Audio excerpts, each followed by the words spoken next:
speak close to the microphone. So, my task today is to present the project and to present to you the objectives, the expected results, the activities, partners, and all the group of people that are part of this project, the ideas from which it was born, and the ambitions it tends towards. So as I was saying, the world of digital platforms is a complex and a varied reality. There are platforms that offer goods, such as Amazon or Zalando. There's platforms that offer services, such as Helpling or Uber. There are specific platforms offering specific services, such as Deliveroo for food delivery, and generic operators that allow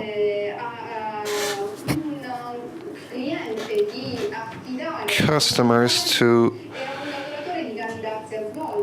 ask for a job and workers to perform that job. Amazon Mechanical Turk, for example, or Click Worker.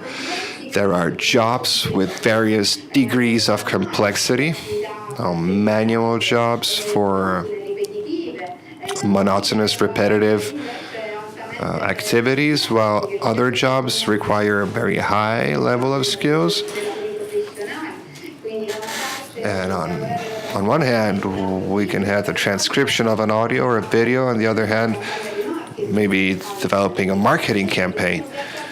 There are also platforms that outsource jobs that can be performed online and remotely, potentially from any part of the globe, and also jobs that must be done offline in the actual real world.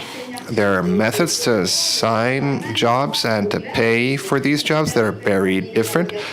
Fees are established by the platform, sometimes by the worker, sometimes by other subjects. There are actual autonomous workers that make use of platforms as an aid, and so they also determine their own fee, while there are other workers that are fake autonomous workers, bogus autonomous workers, which are actually workers that work for the platform, and the platform does have power on these workers and on the fees and activities they have to perform. There are, although, some common elements, because we're talking about jobs that make use of digital and information technology, and this technology is accessed through a PC or a smartphone. These are always just-in-time jobs, meaning that workers are searched for only when there's the need for these workers, and they're fired the moment the job is no longer necessary. They are pay-as-you-go workers. It means that these workers are paid only when the work is actually done. And all these jobs are evaluated and based on a system of algorithms that evaluates your performance. And workers have a very small, limited, when not absent, capacity to influence this. There's a very widespread double-speak on this kind of platforms. Some say that these platforms offer new opportunity of work, flexible opportunities, especially for those workers that are at a disadvantage or are unemployed or are having a hard time to access the labor market. And also, thanks to the implicit flexibility, these kind of jobs allow to balance private time and work time. Others say that this kind of platform work denies access to fundamental rights, holidays, leaves, maternity leaves, and all that framework of rights and safeguards a worker can benefit from. Either we're talking about a precarious worker or a worker that has no certainty, no safeguard. Well, probably the truth is in the middle. There are so many diverse and non-overlappable realities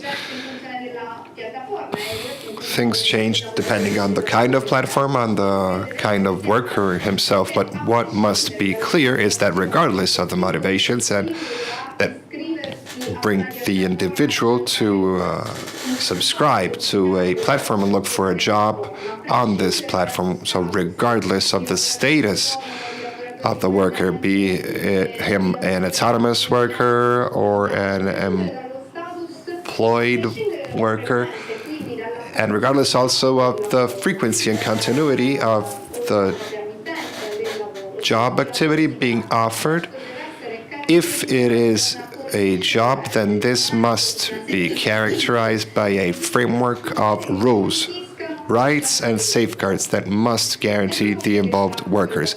And this is the whole point. All these digital platforms, these apps, have basically invented a new vocabulary, a new set of words to deny the work dimension. Terms such as rider, supplier, freelance, ride, task, gig, etc.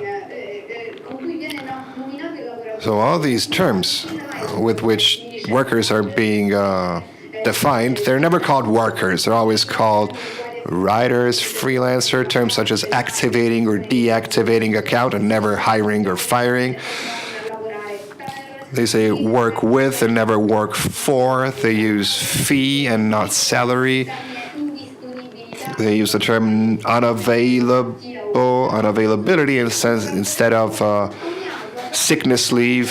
So there's an ad hoc vocabulary that has been developed to deny the actual job aspect, work activity being performed. So this vocabulary is completely invented, and it's an invention which is not innocent at all, because the whole narrative that comes together with this new vocabulary is used to describe reality. The point is that the same concept can be called in various ways. There are alternatives.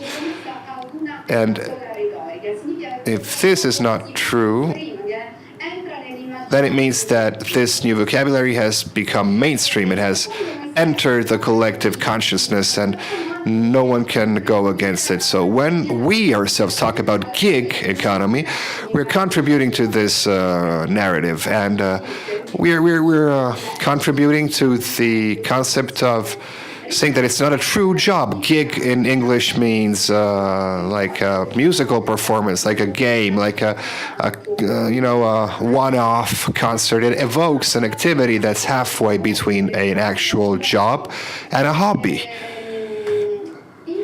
While this project wishes to demystify reality, critique this rhetoric, this narrative, and reaffirm that the benefits of gig economy and digital technology must be for everyone, operators, consumers, workers, because each one of them performs a fundamental activity. Without workers, there would be no platforms.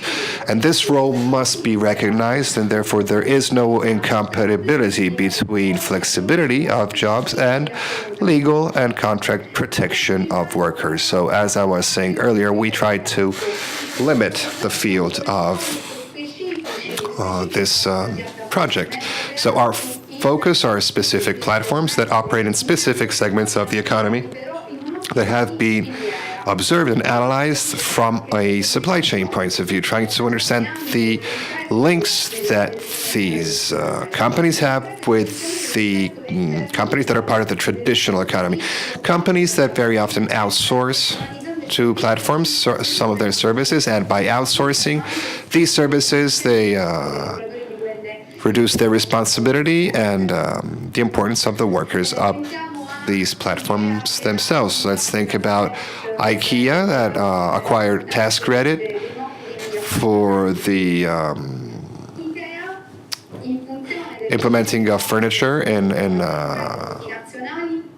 homes, and according to OECD guidelines, IKEA should have a control on the workers of TaskCredit because these workers are part of their supply chain. What are the segments of the economy that we are going to examine in the course of this project?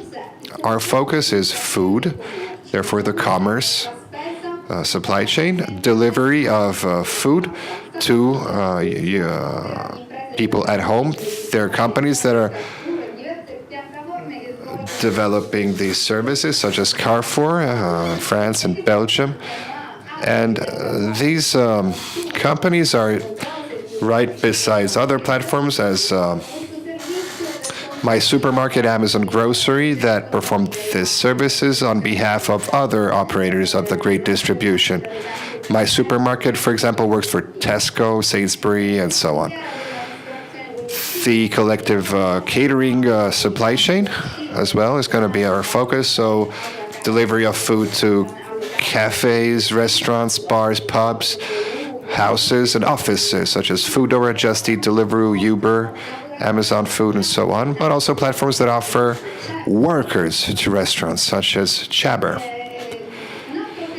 Another sector we will focus on is the tourism sector. We'll concentrate on platforms for rentals, short-term accommodation rentals, not only Airbnb, HomeAway, and so on, but also all the companies that rotate around these companies offering services to the guests of these platforms, such like One Fine Stay and offering laundry services, welcome services, tourism, guides, and so on.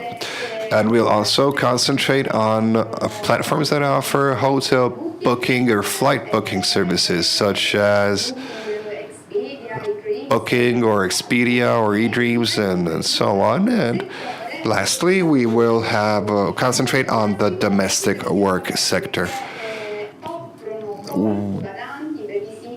So we're talking about all those platforms offering babysitters and home workers and care workers, such as Hilfer and Helpling.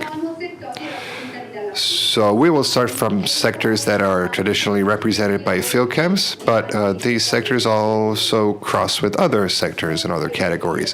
What are the objectives of our project? On one hand, to acquire knowledge, gain knowledge on these targeted platforms. So on the existing platforms and on the platforms that will be created in the future or during the course of the project. So who governs these platforms? How many workers do they employ? What the working conditions are? If there are differences between countries?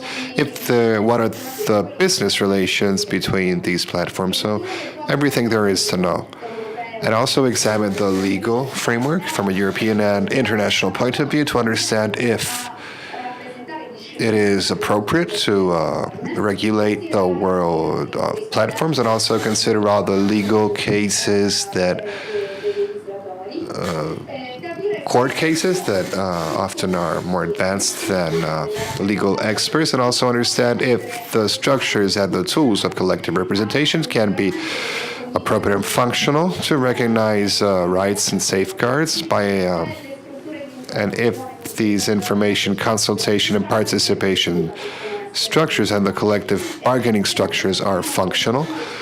And we will, of course, start from the positive experiences, such as Delivery Hero and the agreement we have recently reached to activate a body for information consultation on within the company, and also to create a new body for observation body with the Danish Cleaning Trade Union that introduced a series of safeguards for the workers of these platforms. The agreement that has recently been reached at a sector level, I think last Tuesday, approved in Switzerland, defending riders. And in addition, this project aims at developing transnational networks, both virtual and physical networks. Both are important. Physical networks are important because it is important to meet each other, exchange ideas, experiences, but also virtual networks, because virtual networks are very important. And we're talking about workers that are highly digitalized and permanently connected. And they can find in this virtual space a way to confront each other and discuss and common positions too. And also elaborate common tools to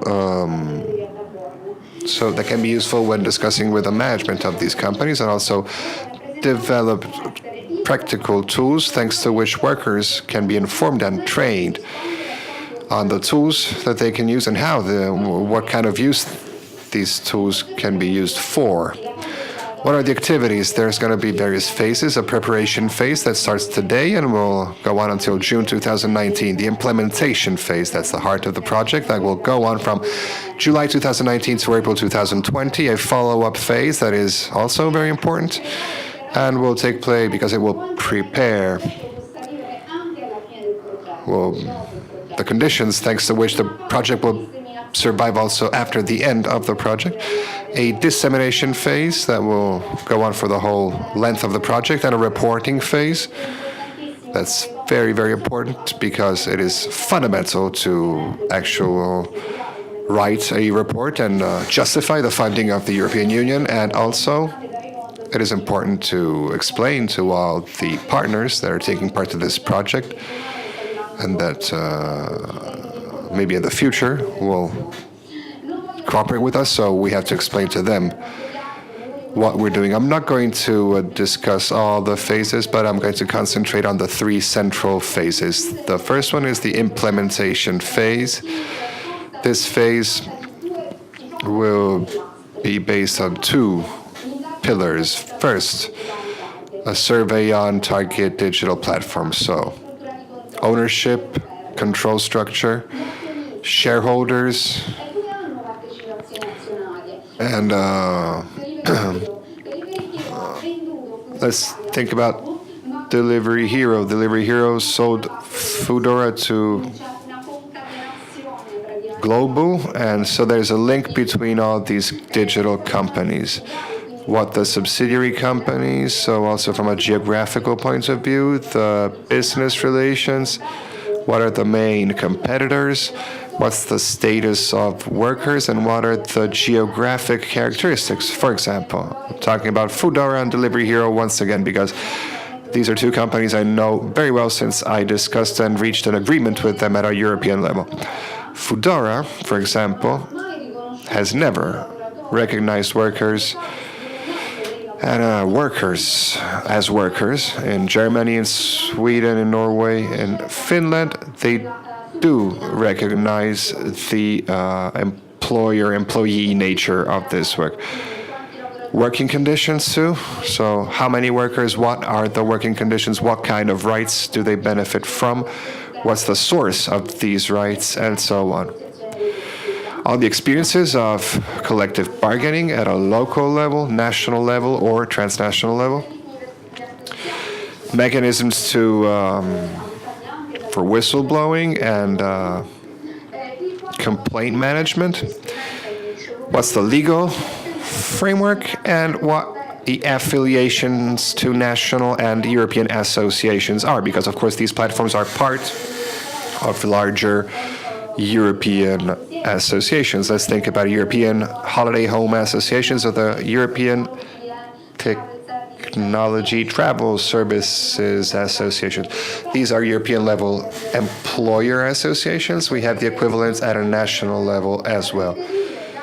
To find this information, we will make use of another platform. Many of you may already know this platform. It's called Open Corporation. It was developed thanks to another project aimed at making multinational companies transparent, accessible, and inclusive. And this project, thanks to this project, an observatory was created, and this observatory gathers a series of relevant and important data which allow us to understand how multinational companies are moving within the global landscape. And Open Corporation is a permanent observation point, and thanks to this project, we will be able to find new ways and synergies to cooperate and gather data more efficiently. The result will be a paper in English and Italian. The second pillar on which the project is based is networking of workers and workers' representatives. It is important to share experiences that have already been performed. For example, the Foodora network meeting and other experiences in September in Brussels. Another meeting will take place, a transnational meeting will take place shortly in Hamburg, and so on. So there have already been experiences during which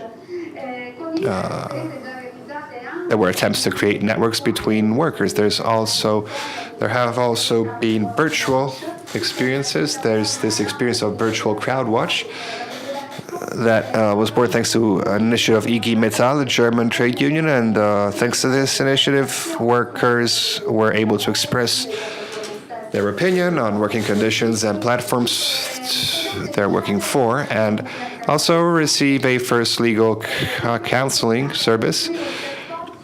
And this project also aims at developing new transnational networks, thanks to which it will be able to express a collective voice and to know each other and recognize each other, and also put pressure on public institutions and companies and employers associations.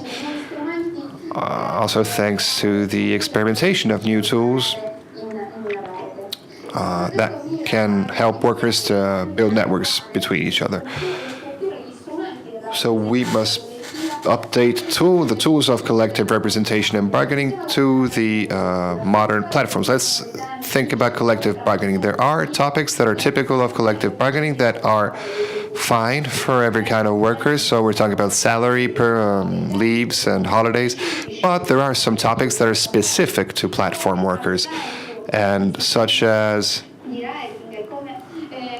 writing systems, how to negotiate the algorithms. There's the issue of privacy. There's the issue of personal information, the account deactivation. There's the topic of complaint management. So there's topics that are specific to platforms and others that are specific to individual platforms. So the results of this second pillar of implementation will be a transnational workshop that will take place in Barcelona at the end of the year, using the method of the work cafe. So the exchange between workers and workers' representatives, an open exchange to favor knowledge and the exchange of thoughts, needs, be them individual or collective, that can be brought forward in a collective way. And then guidelines for workers and their representatives. They do not want to be instructions for anyone. It's just a toolbox, a toolkit, a sort of guidelines to enable workers and their representatives to understand what the tools at their disposals are in their discussion with management and how to use them. And another very important stage of the project is the follow-up stage. It's important because it enables us to think about the future at the end of the project. The follow-up is actually a follow-up of what we do during the project. And through training, we can achieve that. It's essential to understand the changes, the ongoing changes, and understand them and govern them. Training to understand how individual and collective needs may be managed and may find a collective channel to be met. Every time there is talk about training, this quotation by Don Milani comes to mind. It's every word that you don't learn today is a kick in the butt tomorrow. Because it's cross-cutting for traditional enterprises and digital platform. It's the approach of denying the existence of rights. So it's important for workers to be aware of that, and so they can act. The result, the output of this stage is a train the trainers course,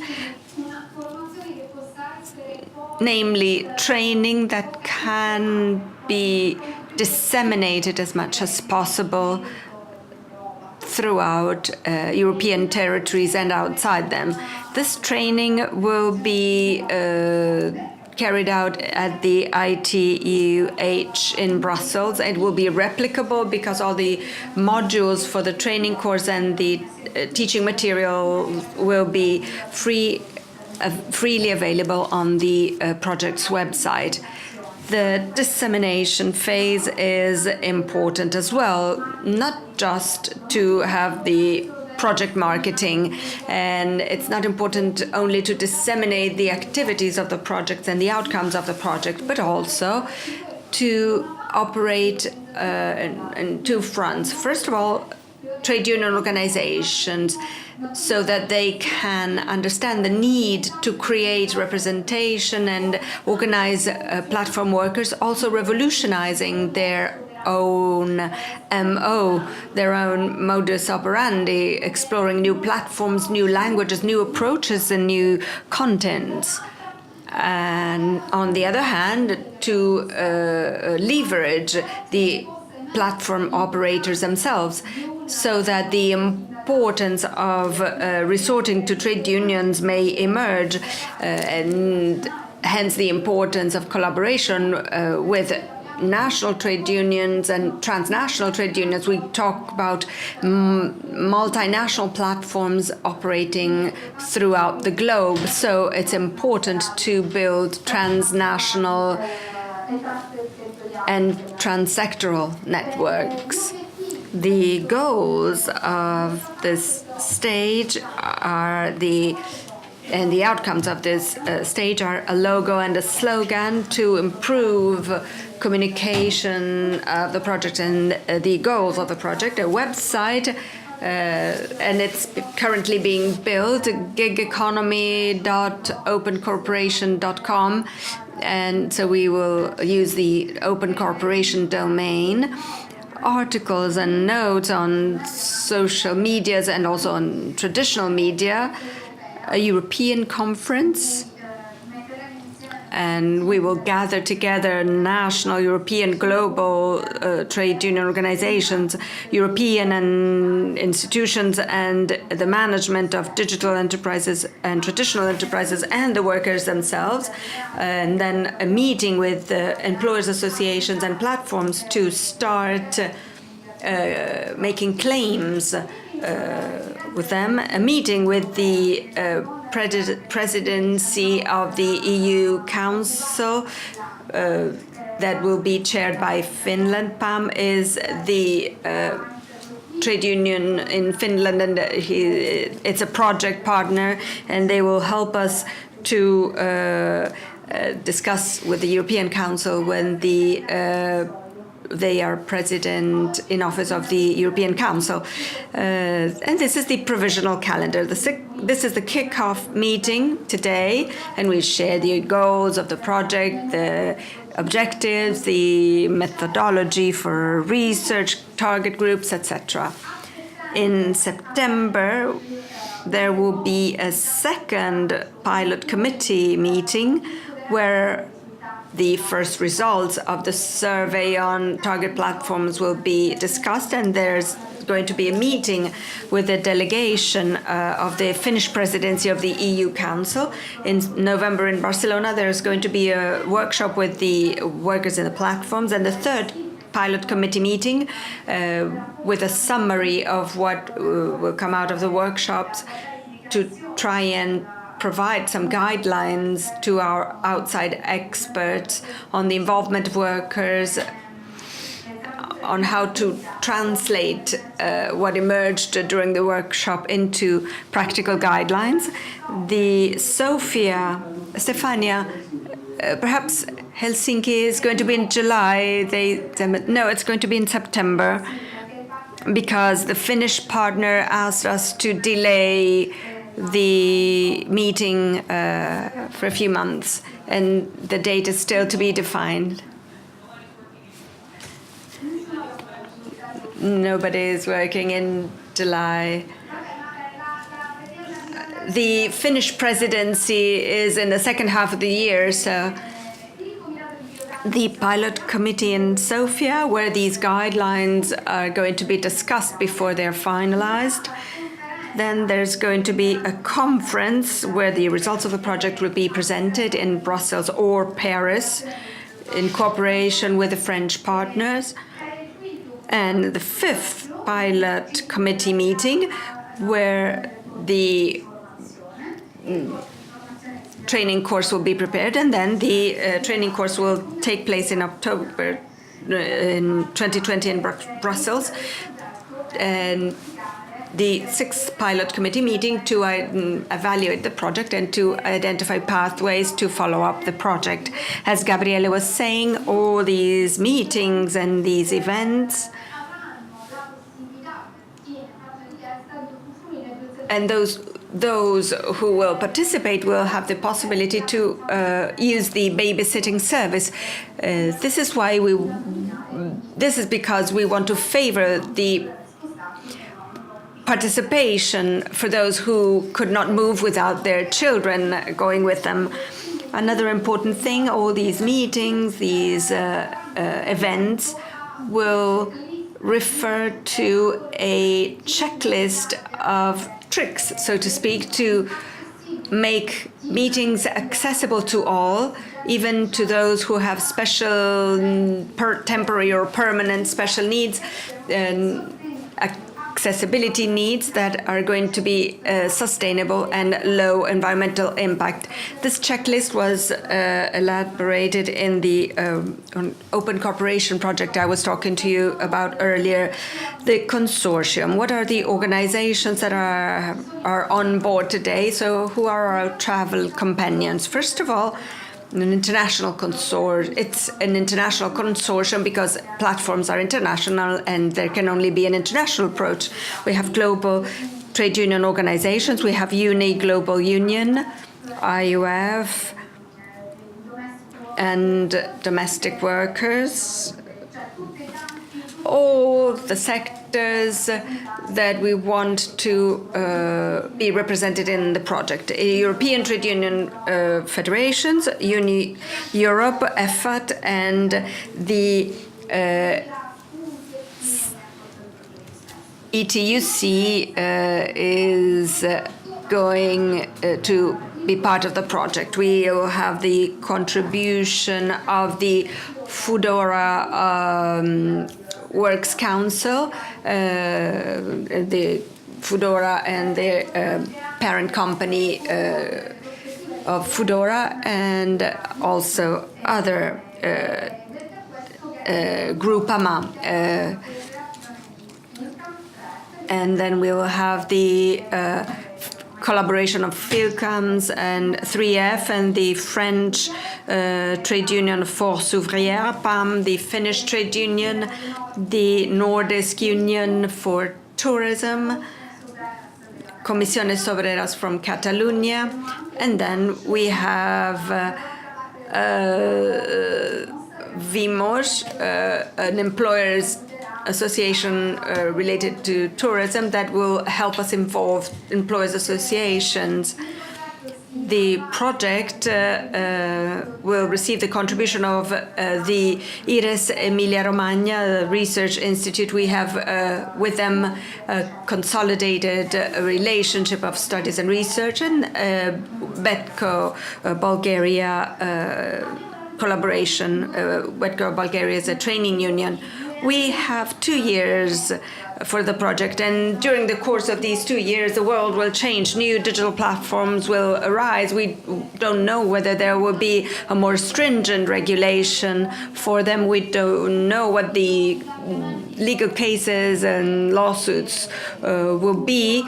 and we don't know what the changes will be to digital platforms, but we know one thing's for sure: we do not want to simply observe these changes from the outside. We want to be the main characters. We do not want to adapt to them or contrast change. We want to play a role, a governance role for these changes. We want these changes to be managed in such a way that all the subjects involved in digital platforms may benefit from it, starting from workers. And that is why we want gig economy to work and guarantee all the parties involved. Each of the parties involved must be able and must know how to play their role so that this can happen. We want to be a support stick for all. We do not want to elude the situation. We want to tackle things without anybody falling. And I would like to wish you every success, and I would like to start this project. Thank you.